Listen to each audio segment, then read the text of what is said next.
ભગવાનને રસ ઢોળવામાં આનંદ નથી, એ આ ઢોળે છે એટલા માટે કે ભક્તોનું મન ભગવાનમાં રહે.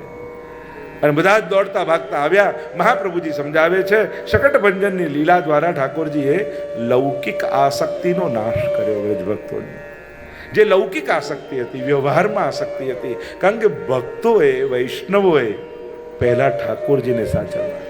જો લોકોને ખોટું લાગશે કે નહીં એ વિચારમાં મારા ઠાકોરજીને ખોટું લાગશે કે નહીં એનો વિચાર જ આવતો નથી.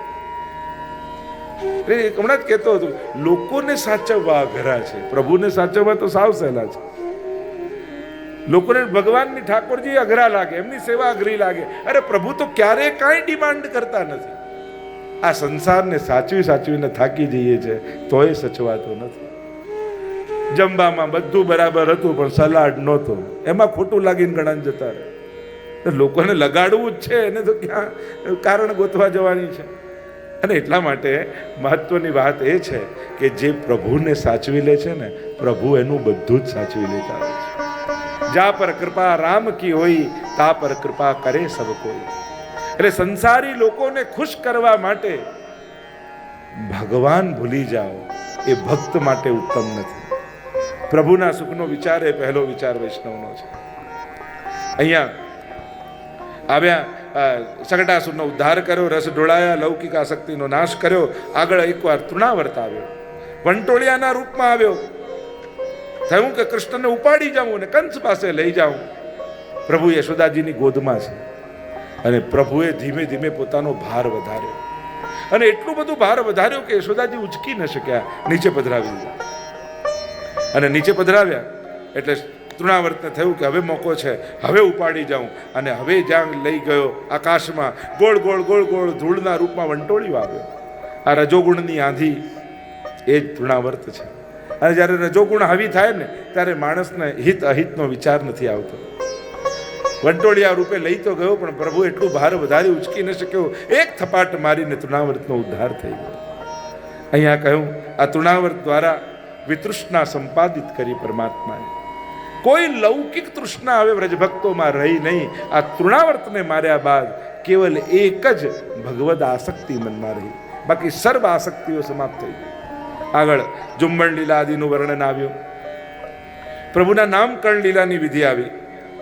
ગર્ગજી આવ્યા છે વ્રજમાં. વસુદેવજીએ મોકલ્યા કે મારા બાળકોનું નામકરણ કરીને આવો. અને ગર્ગજી આવ્યા વ્રજમાં. નંદ બાબાને આવીને મળ્યા અને કહેવા લાગ્યા કે વસુદેવજી મને મોકલ્યો છે, એમના બાળકનું નામકરણ કરીએ છીએ તો તમારા બાળકનું પણ નામકરણ કરીએ. અને કહ્યું નંદ બાબા કે તમે કંસ રાજાના ગર્ગજી પુરોહિત છો અને અમારા બાળકનું નામકરણ કરો તો કંસ નારાજ થાય. કોઈને ખબર નહીં પડે એ રીતે ગૌશાળામાં નામકરણ કરીશું. નક્કી કર્યું. બીજા દિવસે નામકરણની વિધિ કરવામાં આવી. જો પુષ્ટિ માર્ગના સેવાક્રમમાં છઠ્ઠીનો ઉત્સવ છે ને પ્રભુનો, જન્માષ્ટમી પહેલા ઉજવવામાં આવે છે. કારણ કે જ્યારે છઠ્ઠો દિવસ થયો પ્રભુના પ્રાગટ્યને, એ જ દિવસે પૂતના આવી. અને પૂતના આવી અને એમાં એટલા બધા લોકો વ્યસ્ત થઈ ગયા વ્રજવાસીઓ કે પ્રભુની છઠ્ઠી કરવાનું જ ભૂલી ગયા. અને 1 વર્ષ વ્યતીત થઈ ગયું. અને ત્યારે ગોપીઓ આવીને કહ્યું કરી યશોદા તે લાલનની છઠ્ઠી તો કરી જ નહીં. અને એને યાદ આવ્યું, અરે વર્ષ પૂરું થઈ જશે, એ પહેલાં તો છઠ્ઠી કરી લેવી. અને એટલા માટે આપણે ત્યાં જન્માષ્ટમીની પહેલાં સાતમ આવે ને ત્યારે છઠ્ઠીનો ઉત્સવ, છઠ્ઠીનું પૂજન કરવામાં આવે. એટલે જન્મ પહેલાં છઠ્ઠી ઉત્સવ થઈ જાય આપણા સેવાના ક્રમમાં. અહીંયા જ્યારે પ્રભુ નામકરણ માટે તૈયાર થયા, બીજા દિવસે ગૌશાળામાં બધી જ તૈયારીઓ કરી છે. રોહિણીજી દાઉજીને ગોદમાં લઈને બિરાજ્યા છે અને યશોદાજી લાલનને ગોદમાં લીધા. ગર્ગજી હવે નામકરણની વિધિ કરવા લાગ્યા. અને વિધિ કરતા સૌથી પહેલા દ્રષ્ટિ પડી દાઉજી ઉપર. અને જ્યાં દાઉજી ઉપર દ્રષ્ટિ પડી એમને જોઈને ગર્ગજી બોલ્યા, અયમ હિ રોહિણી પુત્રો રમયન સુરદો ગુણૈ આખ્યાસ્યતે રામૈતિ બલાધિક્યાદ બલમ વિદુ. અયમ હિ રોહિણી પુત્રો, આ રોહિણીજીનું બાળક બલમાં સર્વથી અધિક થશે, સર્વને આનંદ આપનારો થશે, એટલે એનું નામ હું બલરામ રાખું છું. બોલીએ બલરામજી મહારાજ કી જય.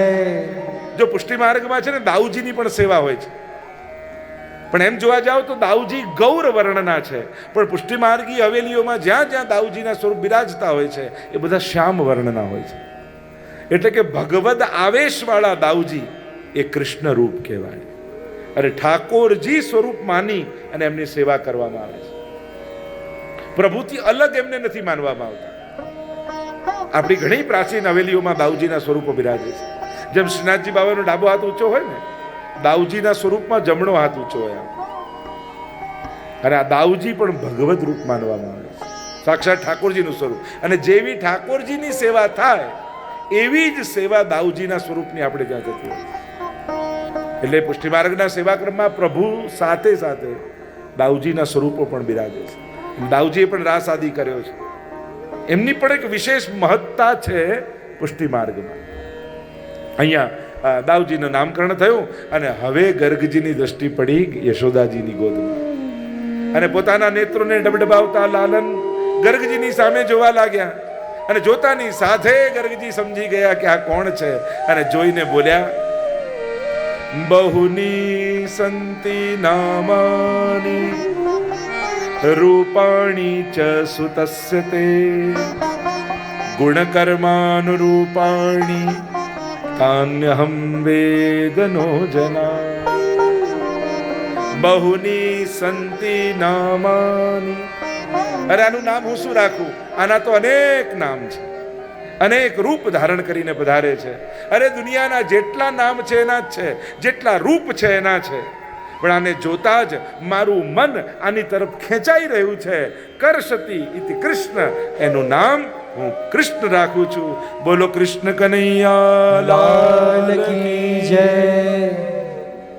કૃષ્ણ નામ પાડ્યું. કૃષ્ણ શબ્દનો અર્થ કૃષ્ણ તાપનીય ઉપનિષદમાં કરવામાં આવ્યો. કૃષ્ણ ભૂવાચકો શબ્દ ણશ્ચ નિવૃત્તિવાચક તયોરૈક્ય પરબ્રહ્મ કૃષ્ણત્ય વિધીયતે. કૃષ્ણ એટલે ભૂ સત્તાયામ, જેની સર્વત્ર સત્તા છે. ને સ્ન એટલે આનંદ, જેની આનંદ રૂપ સત્તા સર્વત્ર વ્યાપ્ત છે એ જ કૃષ્ણ છે. કૃષ્ણ શબ્દમાં આપણે પણ ઘણી વાર કૃષ્ણ ઘણા બોલે, કૃષ્ણ ઘણી વાર બોલે, કૃષ્ણ ઘણી વાર બોલીએ. એના પણ શુદ્ધ ઉચ્ચારણનો પ્રકાર છે. ઘણી વાર અષ્ટાક્ષર પણ મોટા ભાગના લોકો ખોટું બોલતા હોય છે. પંચાક્ષર અને બ્રહ્મ સંબંધની વાત તો દૂર રહી. શ્રી કૃષ્ણ શરણમ મમ, આ શુદ્ધ અષ્ટાક્ષર કહેવાય. જ્યારે પણ ભગવદ નામ લો, બે વસ્તુ છે, એક છે જાપ, બીજું છે સ્મરણ. ઘણી વાર લોકો એમ કે ભગવાનના નામ ગણવાની શું જરૂર છે, જ્યાં મનમાં આવેલો. બંનેમાં ભેદ છે. જપ કરવા બેઠા હો ત્યારે સંખ્યાની મહત્તા છે, સ્થાનની મહત્તા છે, આસનની મહત્તા છે, સમયની મહત્તા છે. જપ એક પ્રકાર છે, વિશિષ્ટ પ્રકારનો. અને સ્મરણ એમાં કોઈ સંખ્યા નથી, સ્થાન નથી, ક્યાંય નથી. કારણ કે સ્મરણ એ નવદા ભક્તિમાંની એક ભક્તિ છે, એક અંગ છે ભક્તિનું. સ્નેહથી જે સ્ફુરે એને કહેવાય સ્મરણ. અને જપ એટલે જકારો જન્મ વિચ્છેદ, પકારો પાપ નાશન. આખો એક પ્રકાર જન્મ મરણના ચક્કરમાંથી મુક્ત કરી દે એને કહેવાય જપ.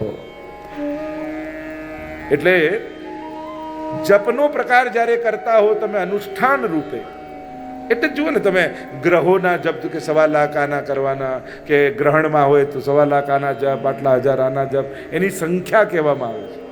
અને સંખ્યાનું પણ કારણ હોય છે. આપણે ત્યાં અમુક સંખ્યાઓ બહુ વિશિષ્ટ પ્રકાર ધરાવે છે. પુષ્ટિ માર્ગમાં તમે જોવા જાઓ તો 11નો આંક, 7નો આંક, 9નો આંક, 16નો આંક, 32નો આંક, 56નો આંક, 84નો આંક, 108નો આંક. અંક ભક્તિ માર્ગનું પણ એક અંક ગણિત છે. અને એ સંખ્યાઓ એની પાછળ ઘણા ભાવો રહેલા છે. 108 પણ આપણે કહીએ છીએ ને વિશેષ રૂપે. 108ની મહત્તા શું કહીએ આપણે? કે દ્વાદશાંગો હિ પુરુષાહ, 12 અંગવાળા પરમાત્મા છે ને, 12 સ્કંદવાળું ભાગવત. અને ભગવાનની ભક્તિ કેટલી? તો કે 9 નવધા ભક્તિ. તો ભગવાનના સર્વાંગમાં 12 અંગમાં તો 12 નવા 108. એટલે કે પરમાત્માના સર્વાંગમાં આપણી નવધા ભક્તિ સિદ્ધ થાય એટલે 108. બીજા પણ ઘણા બધા કારણો અને રીઝનો, ઘણા બધા પ્રકાર આપણે ત્યાં એના આંકના કહેવામાં આવ્યા છે. તો સંખ્યાની પણ મહત્તા છે જપમાં, અને સ્મરણ તો સહજ કરતા રહેવું, સતત ચાલતું જ જોઈએ. તો શ્રી કૃષ્ણ, કૃષ્ણની પાછળ બે વિસર્ગ, બે બિંદુ આવે, એને વિસર્ગ કહેવાય. કૃષ્ણ શરણમ, ળની ઉપર બિંદી, અને મ ખોડિયો નહીં, હલંતે નહીં તો મમ થઈ જાય. માં નહીં, પાછળ લીટી નહીં તો મમા થઈ જાય. મ અત્યારે ઇંગ્લિશમાં લોકો કૃષ્ણા કૃષ્ણા કરે છે ને, તો એ કૃષ્ણા પણ ખોટું છે, ગલત ઉચ્ચારણ છે. કારણ કે એ તો સ્ત્રીલિંગ થઈ જાય. સ્ના કહી દો. કૃષ્ણા તો દ્રૌપદીનું નામ છે એમ તો જોવા જાવ છો. કૃષ્ણ તો કૃષ્ણ એમનું નામ છે, તો રામની જેમ રૂપ ચાલે. સંસ્કૃતમાં પુલ્લિંગ અને સ્ત્રીલિંગ બંનેના રૂપ જુદા હોય છે. તમે ખોટા શ્લોક થઈ જાય, ખોટા મંત્ર થઈ જાય. એટલે જ્યારે પણ મંત્રનું ઉચ્ચારણ કરો ત્યારે શુદ્ધ રૂપે કરી શકો એનો પ્રયાસ કરવો. અહીંયા જે ચર્ચા આપણે કરીએ છીએ, કૃષ્ણ નામ નાખવામાં આવ્યું, અને હવે તો ગોપીઓ, લાલન થોડા મોટા થયા એટલે બપોર પડે એટલે બધી ભેગી થઈ જાય અને લાલનને નીચે વચ્ચે પધરાવે, જુદા જુદા ખેલ શીખવાડે. अच्छा लालन बताओ तुम्हारे हस्त कहाँ है, तो हाथ बतावे. अच्छा लालन चरण कहाँ है, तो चरण लालन बतावे. એવા જુદા જુદા ખેલ રોજ કરે, અને ઠાકોરજી પણ ગોપીઓના મનોરથોને પૂરા કરે. બહાર ગાય બેઠી હોય આંગણામાં, અને યશોદાજી રોજ પલ્લું ઝુલાવતા હોય ને, આંગણામાં બેસેલી ગાયને એમ થાય કે આ યશોદાજીને પલ્લું ઝુલાવવાનું કેવું સુખ મળે, આવું સુખ મને ક્યારે મળે. પ્રભુ તો બધાના મનોરથો પૂરા કરવા વાળા છે ને. એટલે ઘૂંટણીએ ચાલતા ચાલતા ચાલતા ચાલતા લાલન એકવાર ગાય પાસે પહોંચી ગયા, અને ગાય બેઠી હતી તો એના શિંગડાને પકડી લીધા, અને જ્યાં શિંગડાને પકડ્યા ને ગાય ઊભી થઈ ગઈ. લાલન આમ લટકી રહ્યા છે ગાયના મુખ ઉપર, અને ગાયને યાદ આવ્યું, રોજ યશોદાજી પલ્લું ઝુલાવે, ઠાકોરજી આજે મને સુખ આપવા માટે પધાર્યા, એટલે મસ્તક નીચે ઉપર આમ કરીને જાણે પલ્લું ઝુલાવતી હોય એવું સુખ ઠાકોરજીનું લે છે. પ્રભુ તો સકલ જીવોના મનોરથોને પૂર્ણ કરે છે. અને હવે થોડા મોટા થયા, સરખા સખાઓ મળ્યા, હવે તો રોજ ફરિયાદો આવવા લાગી. ઉરાના લઈને આવે છે ગોપીઓ, ફરિયાદો લઈને આવે છે. અરે યશોદા, જો તારા લાલનને સમજાવ. સપ્તવિધા બાલ લીલાઓ 7 પ્રકારની મહાપ્રભુજીએ સમજાવી છે. અને ઉરાના લઈને આવે, આ તારા લાલનને સમજાવ, કેવા કેવા ખેલ કરે છે. વત્સાન મુંચન ક્વચિત સમય એકરોસ સંજાત હાસ. જુઓને સવારે આવીને મારું વાછરડાને છોડી ગયો, અને બધું દૂધ પી ગયો ગાયનું. હવે દોઈએ શું ને વેચીએ શું? યશોદાજી કહે, મારા લાલાને જે કર્યું બરાબર છે. ગાયના દૂધ પર પહેલો અધિકાર વાછરડાનો જ છે. અને પાછા એ તો ઠીક, પીએનો વાંધો નહીં, પણ ચોરી કરતા શીખી ગયો છે તારો લાલન. અમારા ઘરમાં આવીને દહીં દૂધ માખણની ચોરી કરે છે. યશોદા કે શું વાત કરો, અમારા ભંડારના ભંડાર ભર્યા, તમારા ઘરે શા માટે ચોરી કરે? અને ચોરી કરે તો છીકા પર લટકાવો. અરે એ પણ લટકાવીને જોઈ લીધું, એકની પર બીજો અને બીજાને ઉપર ત્રીજો ચડે, અને સરોવરમાંથી કમળની નાળ તોડીને લાવે, અને નાળ તોડીને લાવે ને નાખે દૂધના મટકીમાં, અને ઊંડો શ્વાસ લે એટલે બધું દૂધ બહાર આવી જાય. એવા તો આને ઉપાયો આવડે છે. અને આનાથી બચાવવું કઈ રીતે? એક નવી વહુ પરણીને આવેલી, એટલે સાસુ જળ ભરવા જતી હતી, એટલે કહીને કહી, જો બેટા, એક નાનકડું બાળક વ્રજમાં ફરે છે, એવું સુંદર છે, પણ જરાય મોહાતી નહીં. હું જળ ભરવા જાઉં છું ને મારા ગયા પછી જો એ આવે, દરવાજો ખટખટાવે અને તારી પાસે કંઈક માંગે તો આપતી નહીં તો બધું લઈ જશે.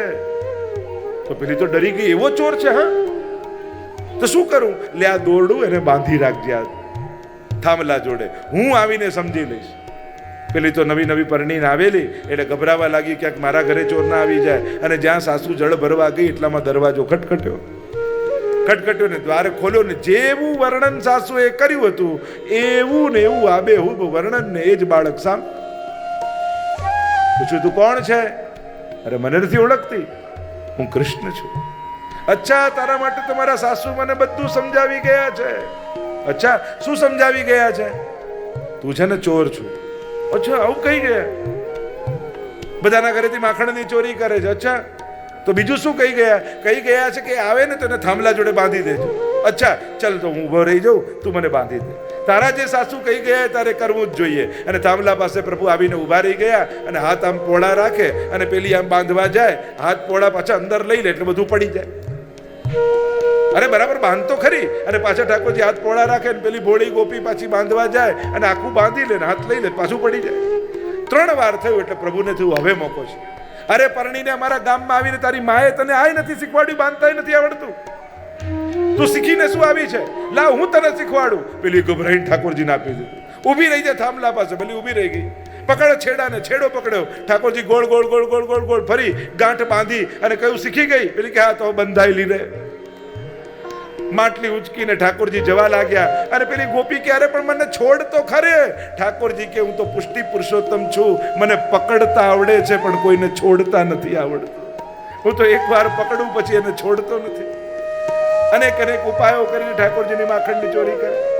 ચંદ્રાવલીએ કહ્યું કે તું બીજે ચોરી કરે, મારા ઘરે કરીને બતાવે ત્યારે સાચો. પ્રભુ કે તારા પર પણ કૃપા કરીશું. એકવાર સાડી પહેરી ઘૂંઘટો તાણ્યો અને ચંદ્રાવલીનો દરવાજો ખટખટાવ્યો. દરવાજો ખોલ્યો, જુએ તો એક નાનકડી ગોપી ઊભી છે. ચંદ્રાવલીએ પૂછ્યું કોણ છે તું? મને ના ઓળખી, હું તારી નાની બેન ભદ્રાવલી. અરે હું તો પરણીને આવી, મારે તો કોઈ બેન નથી. અરે તું પરણીને ગઈ પછી મારો જન્મ થયો છે. થયું અચ્છા. નીચેથી ઉપર, ઉપરથી નીચે જુએ આખું શરીર ઢંકાયેલું, હાથ ખાલી બહાર અને એ પણ કાળા કાળા. ચંદ્રાવલી કે અમારા ઘરમાં તો બધા ગોરા છે. બાબા ગોરા, મૈયા ગોરી, હું ગોરી, તું ક્યાંથી કાળી કાળી થઈ? માં વાંક માનો છે. તું જન્મવાની હતી તો બહુ માખણ મિશ્રી ખાધા અને મારા ટાઈમે જાંબુની સિઝન ચાલતી હતી. કાળા કાળા યમુનાજીમાં નાય જાંબુ ખાય, કાળી થઈ. અને પેલી ભોળી, અરે બેન સારું થયું તું આવી, આવ મારા ઘરે આવ, મારે હમણાં જળ ભરવાનો સમય છે. એમ કર બેન, થોડું ઘર ચોખ્ખું કરી રાખ, હું હમણાં જઈને આવું છું. પ્રભુ કે તું જાતો ખરી, આખું ઘર ચોખ્ખું કર નાખ.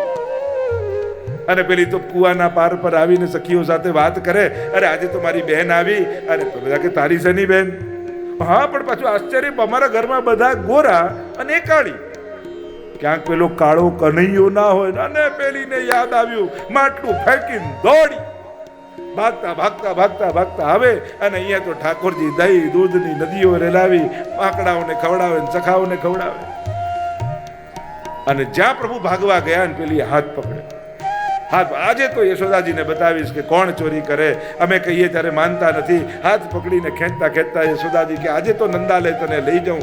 અને રંગે હાથે તને પહેલી વાર પકડ્યો છે. અને જ્યાં નંદાલય લેવા જાય અને પાછળ બધા સખાઓ હો કરતા આવે. અને એમાં આનોય દીકરો પ્રભુની ટોળકીમાં અને પ્રભુની પાછળ. અને વચમાં બજાર આવ્યું. સસરાજી દુકાને બેઠા હતા અને પેલી ઘૂંઘટો તાણ્યો અને પ્રભુને થયું કે હવે મોકો છે. અને જ્યાં ઘૂંઘટો તાણ્યો એટલે પ્રભુ કહેવા લાગ્યા, હરી સખી, હું આટલો કોમળ, ક્યારનો મારો હાથ તે પકડ્યો છે. હું ક્યાં કહું છું છોડી દે, મારો હાથ બદલી તો લે. આ હાથ છોડીને પેલો હાથ પકડી લે. ગોપીને પણ થયું વાત તો સાચી છે, મારો લાલન કેટલો કોમળ છે અને ક્યારનો હાથ પકડીને ખેંચું છું. ઠીક છે બીજો હાથ લાવ. અને જ્યાં આ હાથ છોડ્યો પાછળ એનો દીકરો આવતો તો એનો હાથ પકડાવી દીધો. ખિસ્સામાંથી મિશ્રી કાઢીને મોઢામાં ભરી દીધી. પેલી મિશ્રી પીગળે નહીં, પેલો બોલે નહીં. અને પોતે તો છાનામાના સૈયા મંદિરમાં જઈને પડી ગયા. અને અહીંયા પેલી ગોપી બહાર આવી, યશોદા બહાર આવ, આજે ચોરને પકડીને લાવી છું, તું તારી આંખે જો. યશોદા કે હું નહીં, તું જો, મારો નહીં તારો છે. અને પેલી જવારે તું ક્યાંથી અહીંયા? અને ઠાકોરજી તો આમ આંખ મસલતા બહાર આવ્યા. મૈયા શું છે, શેનો અવાજ કરો છો આ બધો? અને પેલી ચોકીને જોયો, હમણાં હાથમાં તો નહીં, એ સૈયા મંદિરમાંથી ક્યાંથી નીકળ્યો?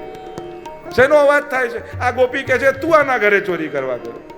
ભૈયા આ ગોપી છે ને, એને ભૂત વળગ્યું છે. એના કાનમાં એક મંત્ર કહી દઉં, પછી ક્યારે આવું નહીં.